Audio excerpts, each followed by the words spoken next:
Mga bata, good morning! Good morning! Saan yung Baguio City Library?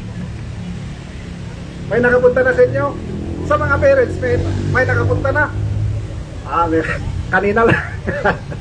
Pero ang Baguio City Public Library ay andyan sa Acruz. Open yung library ng Monday to Saturday, 8 to 5. Meron tayong mga sections dyan na pambata. So, mga parents, kung gusto nyo pumunta dyan, pwede. Anyway, Saturday 8 to 5, open tayo. Maraming libro doon, pambata. At saka, meron din yung mga laruan. Para naman hindi ibasa, may laro din. Okay, na-balance yung collection natin. Sa mga parents, meron din pang-adults, young adults.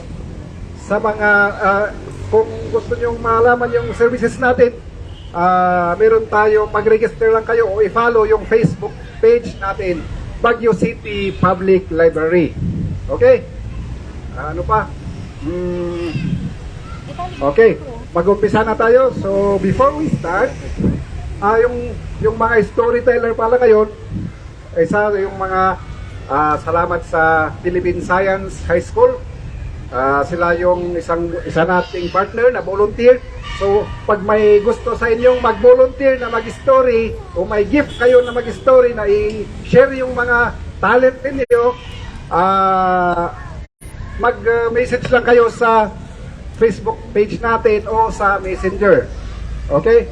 Para naman, baka alam natin, malay natin, ma-discover tayo. No? So, before we start our story session,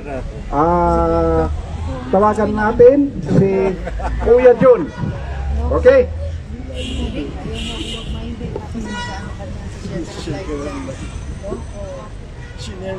Okay kids, good morning, good morning. O nga pala si Kuya Jun, pero bago tayo mag-start ng kwento, mag-pray muna tayo, okay? So, tayo muna tayo, saglit lang. Let's stand. Everybody stand up. Stand up. Saglit lang. Stand up. Okay, paano mag-pray? Bow our head, okay? Let's pray. Lord, salamat kong muli sa umagang ito. Muli mo kaming binigyan ng pagkakataon makapag-share ng story sa mga batang ito. Pangunahan nyo kami, paramdaman naman namin ng presensya sa dakong ito. Naway, gabayan mo kaming lahat. Pagpasan mo ang mga batang ito, kasi ng mga pamilya. Kaming lahat, O Lord. Ito ang aming panalangin sa matalis na pangalan ng Jesus. Amen. Amen. Sit down. Thank you, Kuya John. So, bago tayo mag-umpisa, siguro mag-exercise muna tayo, no? To be led by one of the staff of the Baguio City Public Library, si Ate Sharon. Okay, good morning kids. May I ask everyone to please stand. And let us have exercise first before we listen from the beautiful stories that we're going to hear right now. Okay, this is a very easy step. You just follow after us, no? Tingnan nyo lang ang aming steps because this is our jingle from the National Public Library of the Philippines, okay? So you just follow after us. May ask Kuya Jun and Sir Lowe to join me as we teach these children to dance, okay? Titingnan namin yung may pinakamagaling na sumayaw because we're going to give some prizes later, okay? Use of this jingle is allowed, provided credits is paid after the jingle. Public Libraries Consortium is composed of Manila, Marikina, Pasig, and Quezon City Public Libraries. Okay, so that's it. Go play na lang. Yung mga parents, baka gusto na yung masayaw rin. Sige lang. Join the parents. Go. Okay?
pag-asa, magsisimula ng iyong araw ng pagbabasa. Iba't ibang klaseng libro, mga makakulit at logo, mga magasinas na hayagan. Ito mo matatagpuan.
Thank you, kids. by Public Library Saan ka Consortium, matatagpuan March yung mga 2009. Sung by Angela Pierre Mabasa Hilda, arranged sa by Vic public Jason. library? Lyrics So, by Vivian ulitin ko, Colentano. ang public library at ayan dyan. So, tawagan ko yung yung isang volunteer na mag-history ngayon from the Philippine Science High School.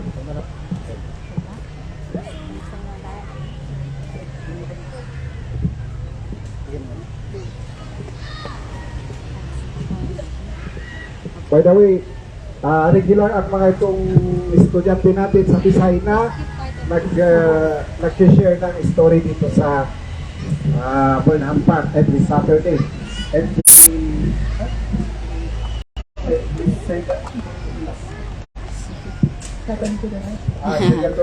second to the last Saturday of the month. Okay? Good morning, kids! So, I'm from Visay or Philippine Science High School, and today, do you know the story of Sleeping Beauty? Also, you're already familiar with the story. So, today, I will be reading to you the story of Sleeping Beauty. Ready na ba kayo? Okay, so, once upon a time, there was a king and a queen who had no children. This made them very sad. One day, the queen went to bathe in the pond near the castle. Do you know what the pond is? Okay, so. The sky was bright, the birds were singing, but the queen was sad. Why was she sad? She sighed. Oh, how I'd love to have a child. She wanted a child. Suddenly, a frog sitting on a lily pad answered her. In a year and a day, you will have a child. Then, the frog disappeared at once. Do you think will happen? Okay, so,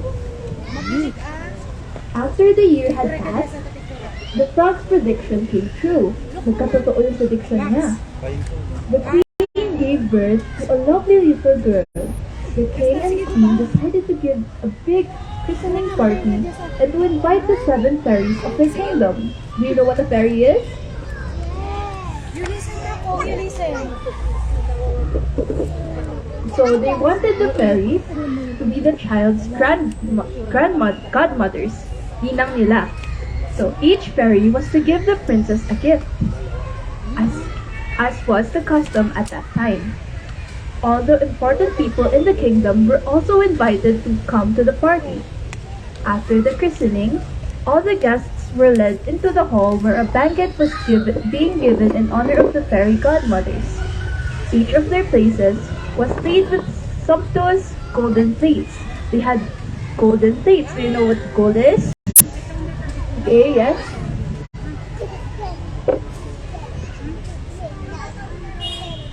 Yes, you find it under the ground. Very good.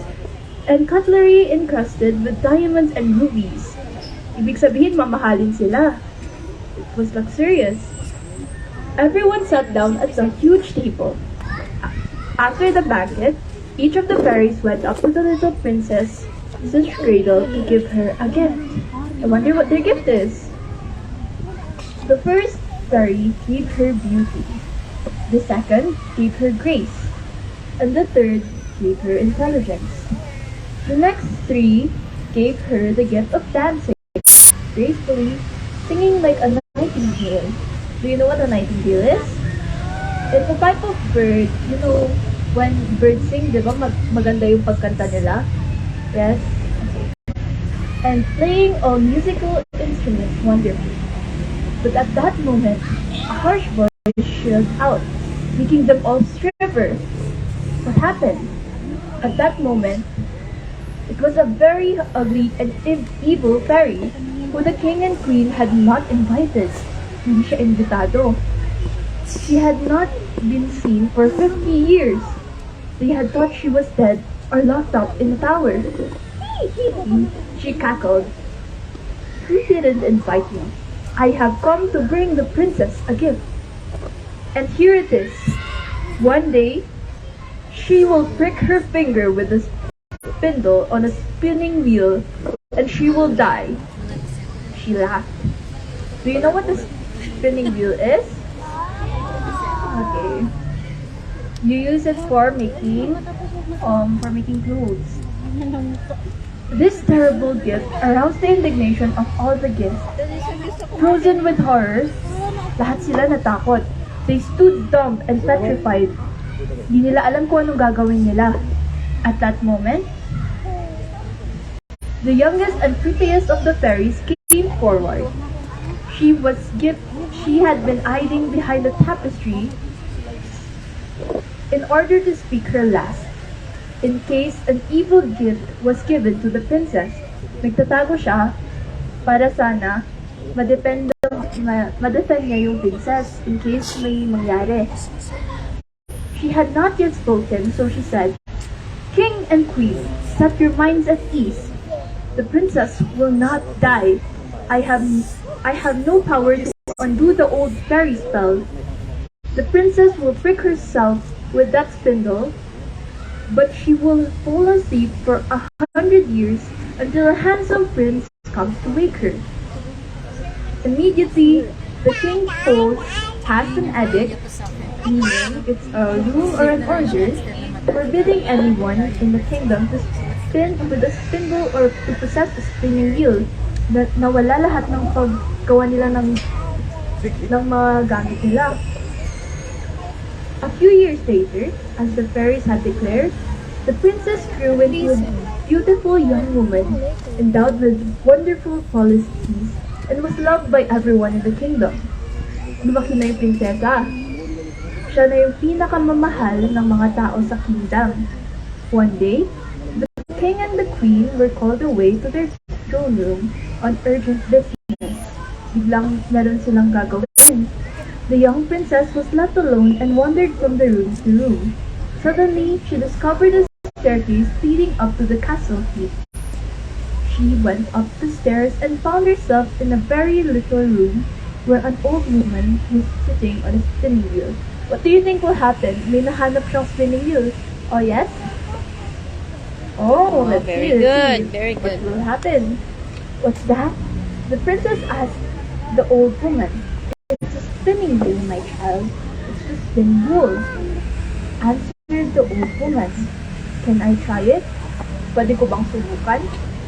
Hardly had the princess sat down when she accidentally pricked her finger on the spindle. So, tama yung sinabi niya. Immediately, the princess cried out and fainted. Nahimatay siya.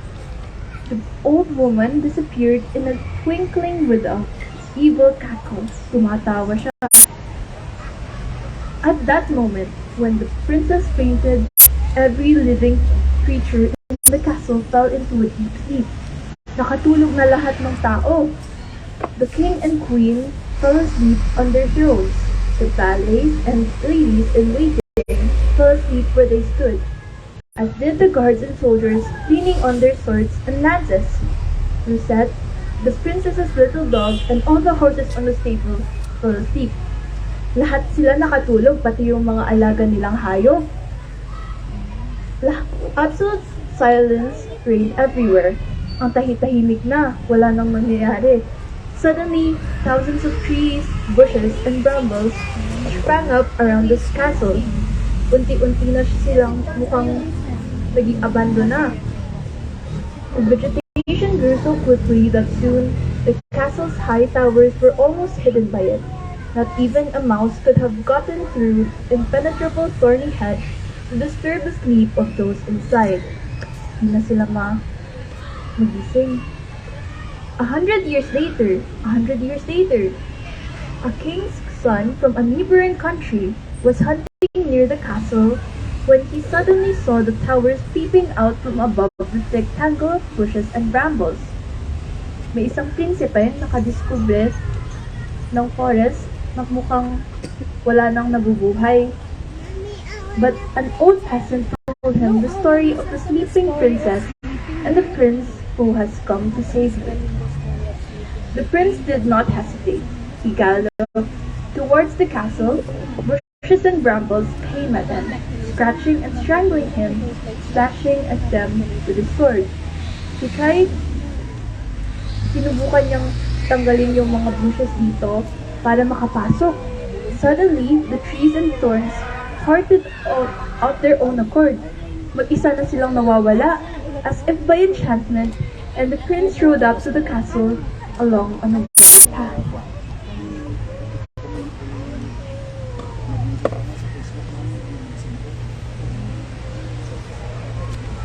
A deathly hush hung over the castle's courtyard. The prince noticed from the guards' flushed faces that they had fallen asleep. Noticed niya na nakatulog silang lahat, drinking, and that it was all as if the inhabitants of the castle also lay in sleep. Napansin niyang nakatulog silang lahat.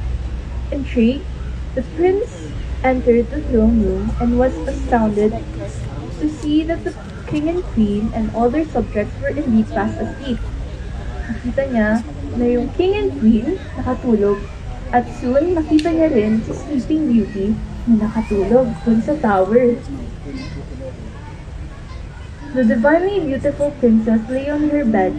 Her eyes were closed and her whole face shone with peace and beauty. The prince knelt down, trembling. He bent over her and very gently kissed her delicate brow. Kinis niya yung forehead niya. Then, the princess opened her eyes. Nagising na yung prinsesa. Looked at him with astonishment and exclaimed, "Is it you, my prince? You kept me waiting on a long time." The prince was thrilled to hear these words. Masaya na yung prince, nagising na yung prinsesa. And immediately fell in love with the princess. After helping her sit up, he took her in his arms and asked her to marry him. The princess looked straight into his eyes and accepted without hesitation. Meanwhile, the whole castle awoke from sleep. Lahat na sila nagising. The king picked up the conversation with the queen where he had left off. Respectfully, the guards and everyone else had woken up. Princess came down from the castle, kept on the arms of her prince, presented him to her parents. Quickly, they both got married and lived a happily ever after. The end. So, ano yung natutunan nyo? May natutunan ba kayo? So, that was the story of Sleeping Beauty. Do you have any questions? Wala naman. So, the more... Yes? Huh? Oh, okay. So, that's the story of Sleeping Beauty, and I hope you had a great time. Thank you!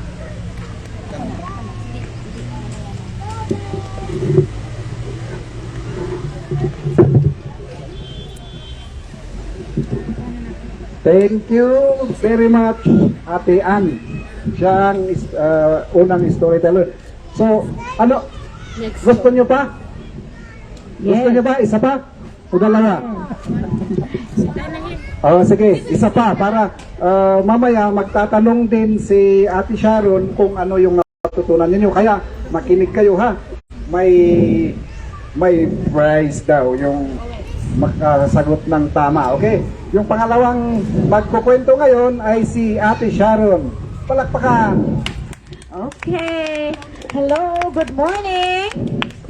Oh, may I have your attention? Can you please raise your hands up and shake it?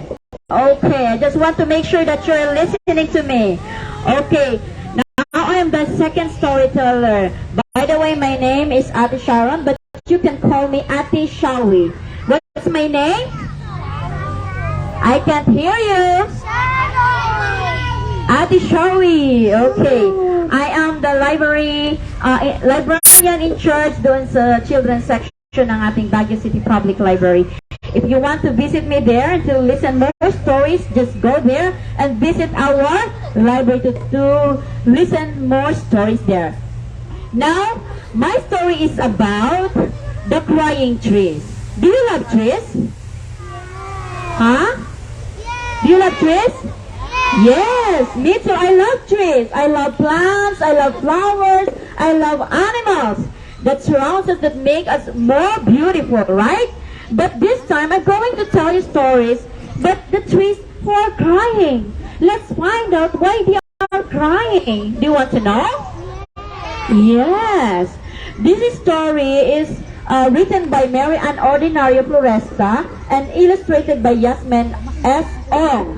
And produced by, I think, the author or the publisher of this book is, parang wala nakasulat dito. Okay. ABC Educational Development Center, okay? So, let's find out why these trees, the two trees here, are crying, okay? So, here we go. Let's start now. You have to listen carefully. Okay, I will be reading the text and you have to listen because later I will be asking you some questions from this story. Okay, in the beginning of time, in the province of Cotabato, by the way, Cotabato, you can find that Cotabato place somewhere in Mindanao. Have you been in Mindanao? Ha? Nagaling na ba kayo doon? Sa Mindanao?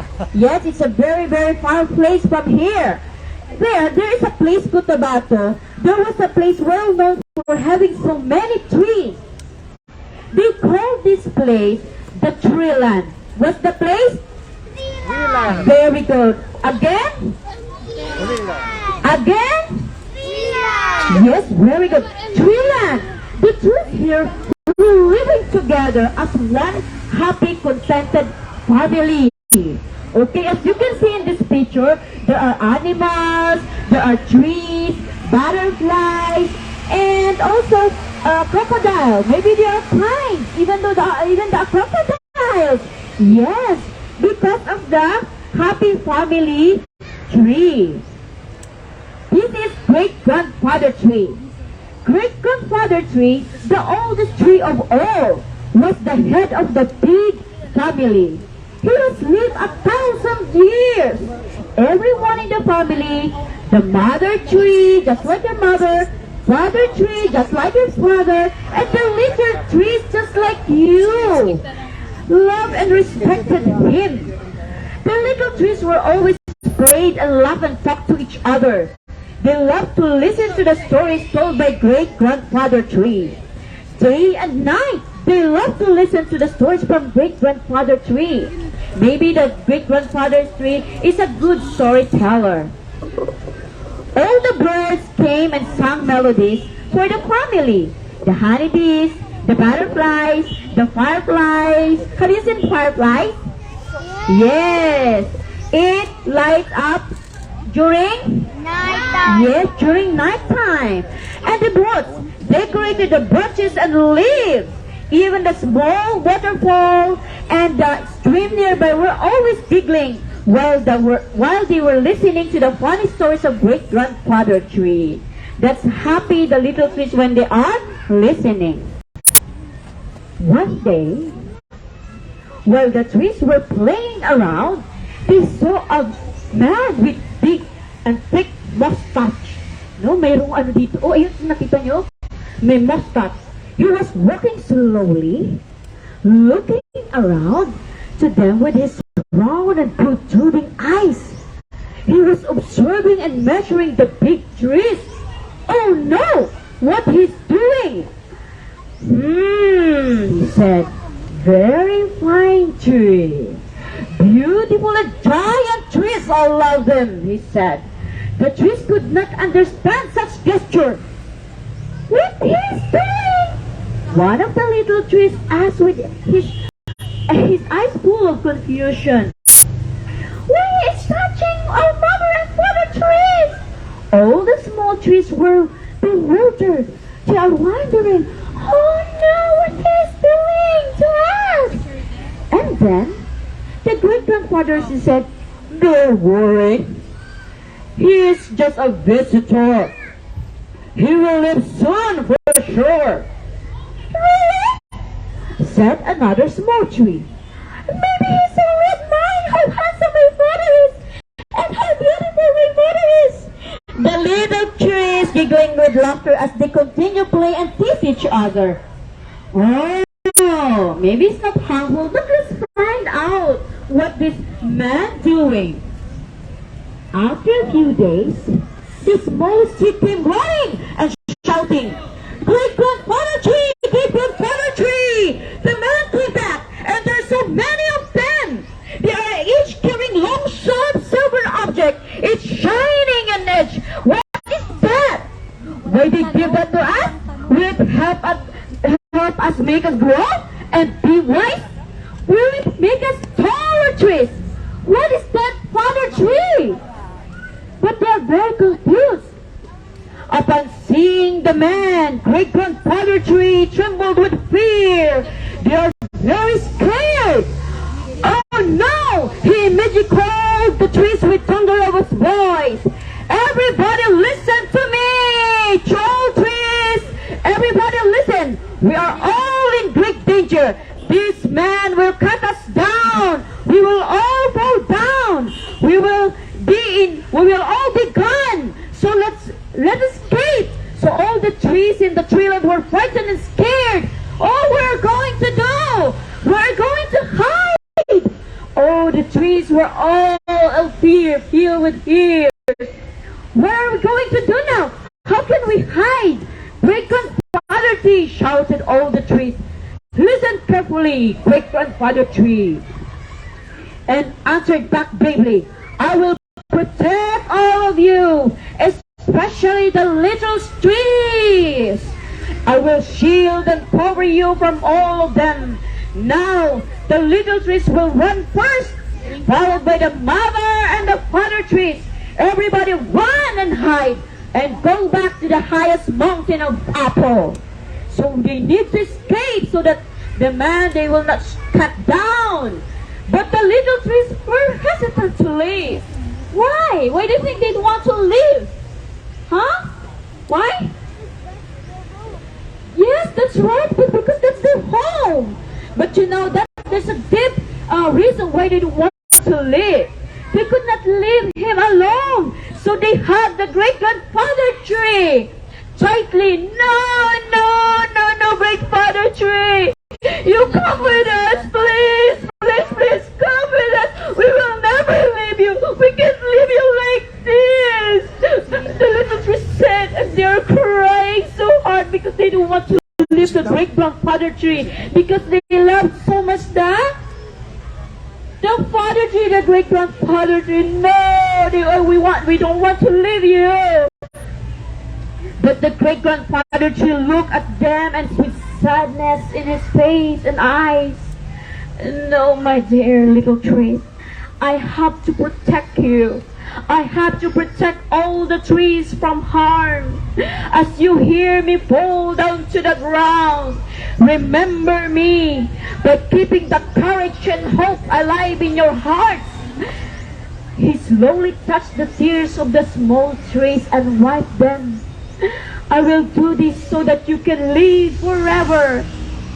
Through these tears of pain and sorrow, you will remember me. So please go now. Hurry!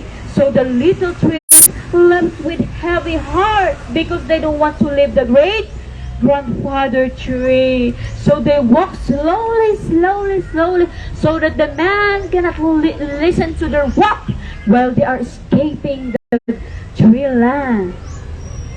All the trees ran while great grandfather tree shielded the door of tree land. Suddenly they heard the strong shouts of men. Let us start by cutting down this biggest tree to get inside the tree land.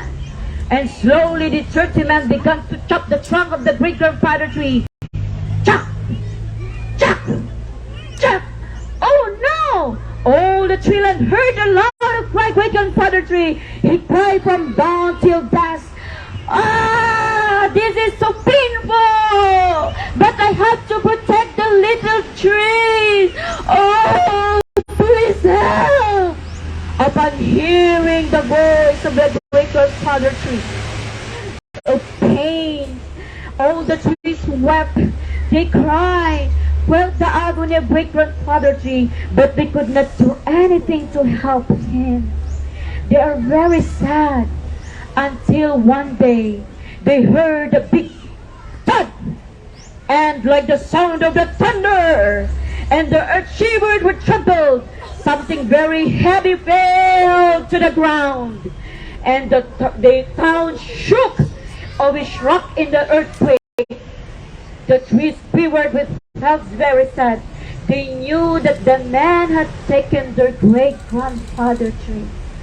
That's so sad. Right? So the great-grandfather fell down from the ground. So every day, the trees wept. They cry every day. Everybody was very unhappy that they lost great-grandfather tree. From that day onwards, the trees could not neither play nor laugh anymore. They are not happy anymore. They became very sad.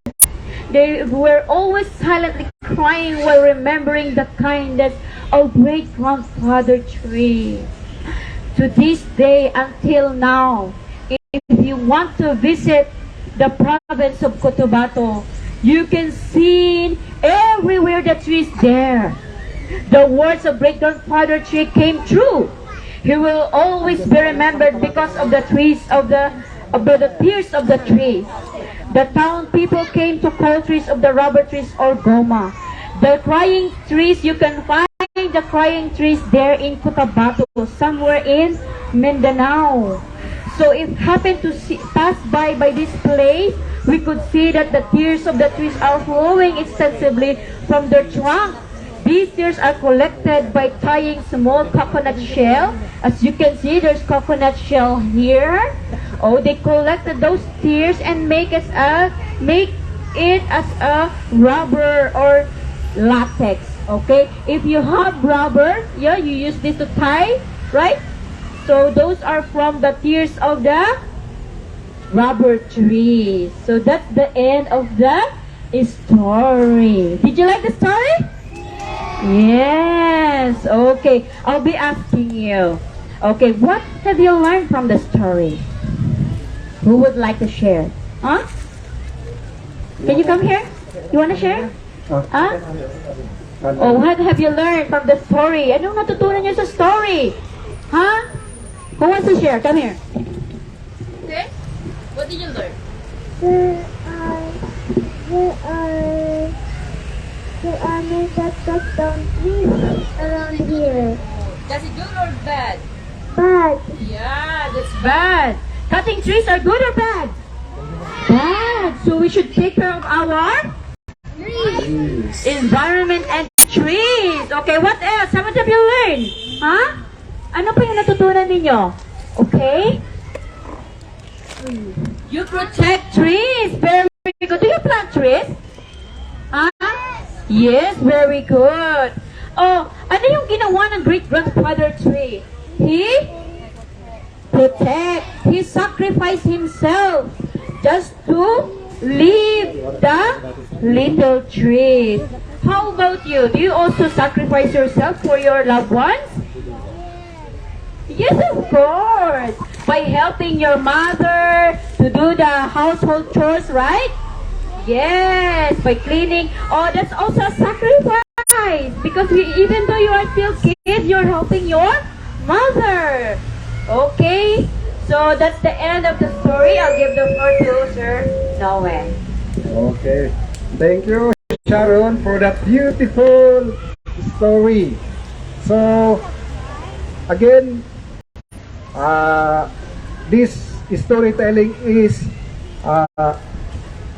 conducted every Saturday from 8 and from 10 to 11. Sometimes 10 to 10:45 like that. Usually 2 to 3 stories. So I hope to see you again this coming Saturday. Kung hindi, tawagan ninyo yung mga kasama ninyo. Kung nandito kayo sa Burnham 10 to 11, feel free to come here. Also, ulitin ko sa mga parents, kung gusto ninyo, open yung Baguio City Public Library ng Monday to Saturday, 8 to 5. So, especially Saturdays, kung napagod, baka kung wala dito, baka pwede niyong ipunta yung mga bata doon sa City Library para magbasa. Kung hindi, kayo rin, baka gusto niyong magbasa, mayroon tayong mga collections doon. Diverse collections. Okay? So mga bata, since you listen,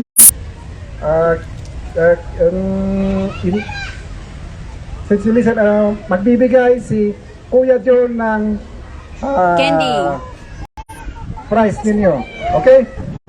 So, itong story natin is naka-live. So, baka gusto nyong panoorin, mag-log in kayo sa Facebook ng Baguio City Public Library. Andun po.